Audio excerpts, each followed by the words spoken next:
Hello everyone and welcome to a double page scrapbooking layout. As you can see from the photos I've got in front of me, this was the day that the creative design team, we went over to Vancouver Island and we spent the afternoon at the Bush Art Gardens, which was absolutely beautiful. And there was so much colour and vibrancy and the gardens were just perfect. And tulips are one of my favourite all-time flowers. So it was a perfect time of year to go. And these photos here are at the entrance. We've got a bit of photo bombing going on and this was the first initial walk-in from the entrance, and there are so many more photos of this, but I picked these ones because of the fun group shot that we have here and because of these fun photos here and the gorgeous colours as we walked in through the front gates. It was just so impressive. So I have more layouts to do with more photos from inside the gardens, but I just thought I would start with these ones and the entranceway. So I've printed out my photos as a collage. I love doing this when I've got a lot of photos.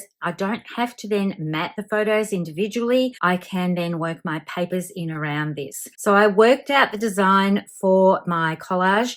I'll link to a video that I have on how to use Canva for this. I actually use Artisan most of the time, but you can definitely do this in the free version of Canva. So I will link to that video below because this is a great way to make a wonderful spread, and you can do all your designing of your photo placements. It doesn't matter about the photo sizes. None of these are really regular photo sizes. So you can have lovely scenic photos, almost like a panoramic look, even though this wasn't a panoramic shot. And I've replicated it over this side. And then I can have one that comes down a little bit lower. And this is going to be where my title's going to go. So I'm thinking I'm going to do that in Cricut as a print then cut title because I think I'm going to use selfies, photo bombing and tulips. I don't need to put where we are because it's in the sign here. So this part was actually the easy part. And then I get to choose papers. Now I could just go with solid cardstock and pick up the beautiful colors in here. So the oranges, the pinks and the purples, I could pick those colors up. But then I thought about the Bloom Impressions paper pack. This is one of the celebration items. You can earn this for free. And these are very, very busy papers. So how do you incorporate busy papers on a layout where you've got large collages? So I'm going to walk through how I'm going to do this with these busy pattern papers. The other sides aren't quite as busy. They're a little bit more muted, so I could go with those, but I'm thinking I'm going to cut some of my floral elements out of the reverse side because I have this die set here. This was brought over by Stampin' Up. It's the Secret Garden. When Close to My Heart closed, Stampin' Up brought this across to release it, and it is still available from my website. There are so many dies with this, and I can see that this one and this one will make perfect tulips, and there's another little shape here that I can layer up to make a tulip shape. I can even bring in this one because there are some very loose tulips here. I'm just going to move this paper off to the side because there's this sort of tulip as well. So I could even bring this one in, but I don't really want to make the images that I'm going to use to decorate the page so big that it's going to overpower the page. So I think I'm going to stick, so I'm thinking they're going to come in handy for layering up some of those busy patterns. So how do you go about choosing the patterns you're going to use and how to use them on a page so they don't overwhelm the photos? Because that is very important. The photos I absolutely love, but I don't want to overwhelm it. So I'm thinking of doing strips of this brightly coloured paper, just small strips. Surprisingly, I'm thinking about using this one. It is extremely busy, but I quite like the other side, but I don't want to put that there because that is quite a strong colour as well. I might use this to cut some of the leaf elements because there are a couple of leaf die shapes in there, so that's going to come in handy. But I might cut down some strips of this because it's going to bring all the colours in. So maybe this one. And then there's quite a few purples in here. This one suits this purple in the photo quite well. So I might bring this in. I know this is going to look like a bit of a hot mess when I start laying all this down. And then I think I need to bring in a little bit of the pink. I've got some yellows and semi sort of orange color in here. So I'm just going to try and choose between this one and maybe this one. I'm not quite sure which ones I'm going to do. This is going to work beautifully for my floral elements. So I might use this side for the pieces I'm going to use for the page. and maybe this side because that's got a little bit of the orange. A lot of you that know me are probably thinking, this is not going to work. This is not how I do my pages. But I want to show you that you can just use small amounts of this to create visual impact, but it will also enhance the photos rather than taking over from the photos. So I'm going to go away, I'm going to cut all my pieces, and then I'll be back to go through my process of whether or not it's going to work with what I have in mind. I've done some cutting for this and I'm quite happy with how this looks, and I have used these 3 papers here, and this one I'm going to cut some florals out of, and this one I'm going to cut out some stems. But this side, I might cut a couple of florals with this pattern just to see how it works with the dies so that I can layer them up. But this is what I've done. I have cut very small strips, just 1/4 inch and 1/2 inch, and I'm going to stagger them at the top and the bottom so that they're not all even.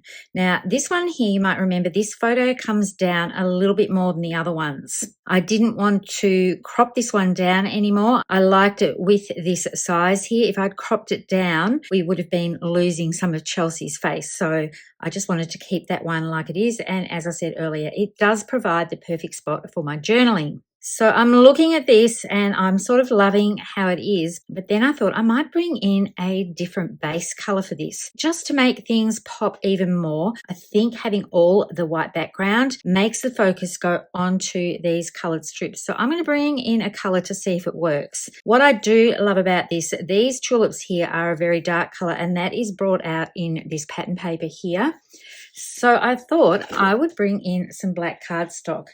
Not sure if this is going to work. I'm going to try and slide this directly under without moving things around too much. And as I'm sliding that in there, I think this is going to be the perfect choice for the base page. So if you're ever looking at a page with a lot of bright colors on there, sometimes when you have a white base, it may not work as well. So bringing in a darker background makes the colors pop. And I feel like with my strips here, they're a little bit more subdued on the black, and my eyes are being drawn into the photos rather than concentrating on the bright colors in this. So I'd like to know what you think. Do you prefer the white base, or do you prefer the black base for this?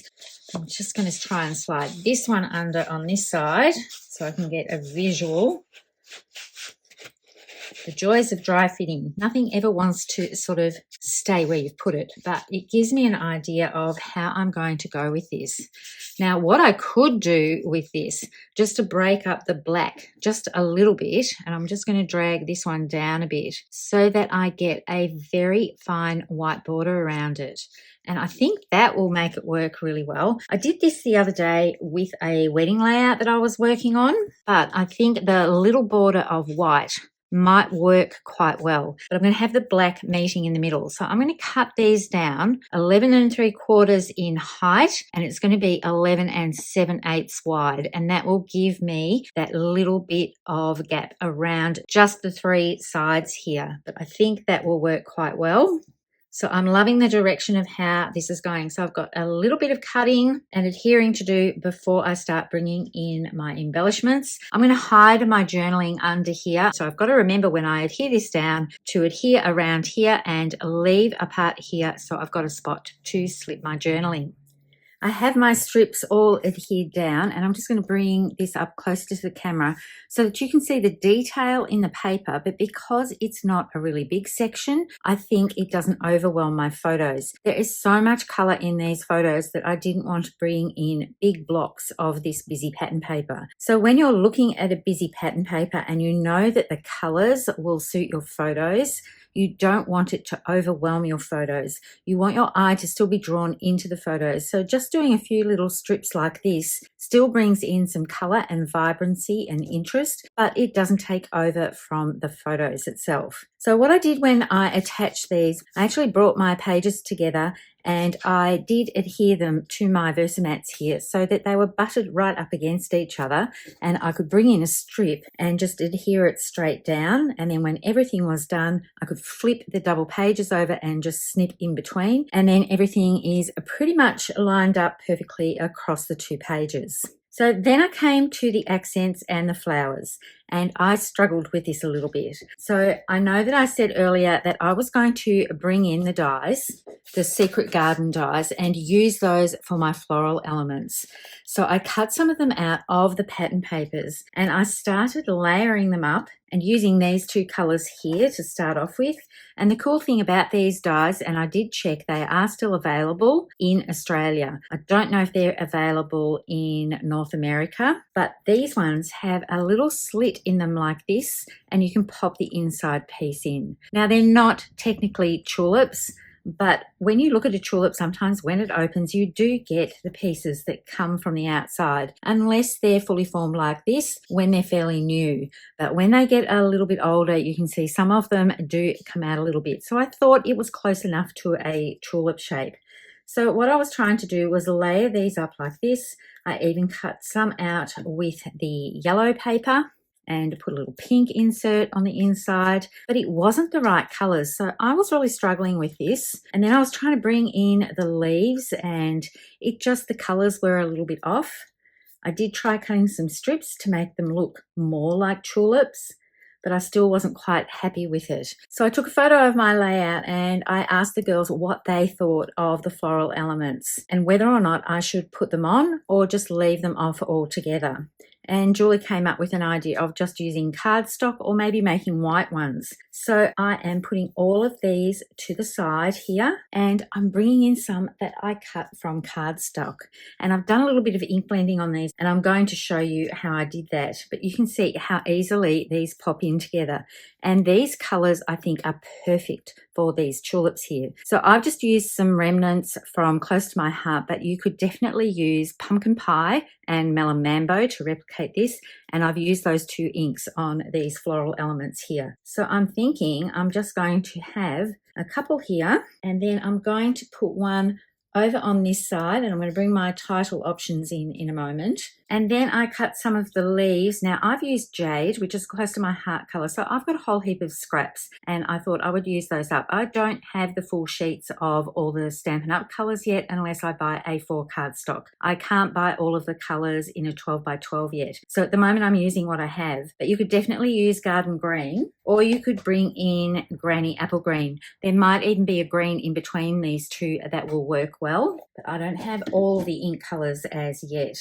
Then what I'm thinking is I'm going to bring in these leaves and I love the color of that. It just seems to match my photos a little bit more than the actual green that's on the back side of these papers here. It just looked a little bit washed out. It didn't look as vibrant. So when I'm going to do the leaves, I'm not even going to bother putting little stems in here. I'm just going to slide these underneath. I'm going to adhere my flowers here with foam, or dimensionals as they're now called. And then I wanted to fill out a couple of little spaces. So I've just torn the edge off one of the leaves here. And as soon as I push it in, everything's going to move. But I'm going to adhere my floral elements first, and I'm going to show you how I've done the shading on these. So that gives it all a nice base to sit on. It won't be quite up that far. I don't want it too close to this gorgeous tulip here. And then this one on this side, I'm going to put some more leaves in and around that as well. So I'm just going to put these here for now. Now I did a title with print and cut on the Cricut. So I have played around with 3 different options. So I thought of using this rosy color, but when I put it in and I did the print and cut, I wasn't quite sure that that was going to work. The colors are a little bit off there. So I've typed up my text and I've used the font BFC Rustic Cherry. This comes with Cricut Access and I quite liked that font with this. It's a little bit of fun and my title's a little bit of fun too. So then I thought, what if I do it with the orange and the pink to match these colors? And you really can't see the definition of this. I didn't really love how it's looking. So what I'm going to do is take these away. So the process of doing this for print and cut, it's fairly easy. You put your text in, then I used the offset feature to put my next color in, and then I did the offset feature again on this one and gave it a white background, and then I flattened everything together so that I could use the print and cut option. But I didn't like the colorways of either of those, so I brought in just good old black and white. So I like how that looks, but what I'm going to do is actually use these pieces. I'm not going to waste them. So I think I'm going to put the white on the outside. So I'm going to stack these up together. So I'm just working this out on camera with you. I'm covering up a couple of the little words because I've got a lot of colour with my tulips, my paper strips, and my die cut pieces. I'm thinking this is how I'm going to make it work. And this will give it like a chipboard feel as well. And I haven't wasted the paper that I've printed this out. Now I used the thick basic white for this so that it would be nice and sturdy, but I'm thinking that looks pretty good. So I do need to adhere all that together, and I do want to show you how I've done my ink blending here. So I'm just going to carefully put this off to the side, bring in my all-purpose mat, and I've got pumpkin pie and melon mambo. So I just want to add a little bit of shading to these. I don't know if you can tell. I'm hoping you can tell on camera. These have got a little bit of shading to them. If I put them next to the ones that I haven't done, you can see that adds extra depth. And this is a really good thing to do with Cricut cuts and with die cuts. I've talked about it on previous videos, and it just brings in so much depth. So I'm just inking up my brush, and then I'm just coming in from the bottom. And then what I'm going to do is just sit this floral piece inside that one and see how much blending is coming through. And then I can add a little bit more if I want to. I'm not going all the way over. I want the cardstock to remain a little bit light on the tips. So I like how that looks. So I'm going to close this one up. I'm not going to ink over the top of this one. I can just clean this off with some water and some paper towel. So I'm going to do this inking away from where the pink is here. And then for this one, I need to come up a little bit further because this floral element is going to sit over top. But I don't want the ink to go on the very outside tips of these parts of the flower. So I'm just bringing the ink in, and then I'm going to stop, have a little look. And you can see I need a little bit more around here, and I need a little bit more here as well. So I'm just going to blend some more in and just drag it up into the floral element. I'm not starting off in the middle of the flower. Even though this piece is going to sit here, I just want to drag the ink up so that it blends into the cardstock bit. And I think the theme this week for my videos has been on how to use black backgrounds on a layout, because the video I posted earlier this week also has a black background. So you can see how that brings in so much more depth to this die cut piece. Now I'm just going to put this away and bring my page in again and show you a little design principle with this. So I'll be back in just a moment. So off camera, I actually made my tag, and when I adhered my photo down, I put strips of paper underneath this just to raise it up a little bit rather than adhering it flat to the page. So that's an alternative if you have strips of cardstock to your element. I've done it with this large size photo. So I've gone all the way around these sides here, and then I've come down and created a little housing here for my tag to be able to slip in and out easily. It just raises it up just a little bit rather than adhering the element flat to the page, and you don't have to use a whole heap of foam tape that way. Next time I do that, I will do it on camera for you. I actually did that off camera, and I meant to record that little bit, but I stacked up 2 strips on top of each other just around this area here and around the housing. So with my tag, I've topped it on both sides with some of the pattern paper, and I have shown this a couple of times on my channel. It is from the Grow With Love dies. So this has a lot of dies on here, and this one actually belongs over there. I thought I'd lost one for a moment. You can actually look on the packaging that there are 10 pieces with this set. So this creates a little envelope, and I haven't made any of those yet. So I want to try and do that very soon because it's very cool how that works out. And the tab fastenings just leave small little holes rather than large holes, and I really do love that. I know it's just a tiny little thing, but I love this little circle die here. Now, when it came to placing the embellishments, I did have one floral piece left over. And normally we do things in 3 so that you get a visual triangle. But for me, I have just kept to it coming across here. There's sort of a little triangle here with this tab element, but I just felt like trying to add more flowers up in another area to create a triangle just took away from my photo here. If I put that here, I find that a little bit distracting. So I didn't put that one on, and I didn't do them like tulips with stems. I've just done them as little clusters. Now I am going to use these Sunny Day iridescent dots. These actually go with the Ocean Friends paper, which is like a coastal paper. It's got a lot of lobsters and crabs on it, but I think these gems here are just going to be the perfect color to put in and around my pieces. So what I'm going to do is adhere them. Now these are a bit bigger, so they're not coming off quite as easily, and I can actually bring them up with my fingers. It might be actually easier. So when they're a bit larger, it's easier to just take them off with your fingers. Now I'm going to tuck these in and around these areas here. I'm going to bring this back in so that you can actually see them. I'm not going to use the blue ones, just the orange and the pink ones. And then the smaller ones, I'm just going to leave like this. And then the larger ones, I'm just going to tuck somewhat underneath my floral elements here so they don't stand out too much. So I'm going to put a little orange one up here, another orange one. I might just have that sitting on the leaf element there. I think that looks quite cute.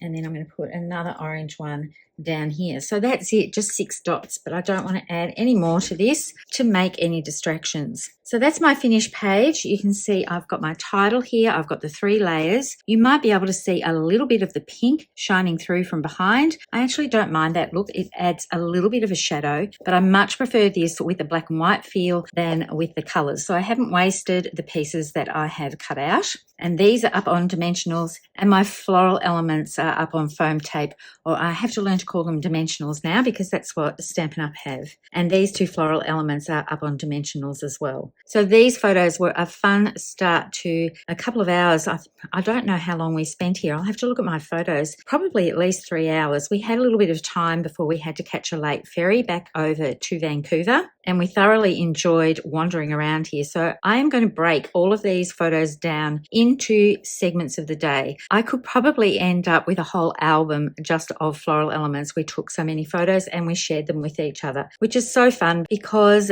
then there are photos of me rather than me being behind the camera all the time. So I hope you enjoyed watching me put this together, how to deal with busy paper on a page. I love that I put this onto the black rather than onto a white base. I think it really makes the photos pop when there's such vibrant colors to use a black base. It just makes the photos pop that much more, and there was just so much color. I haven't edited any of these photos at all.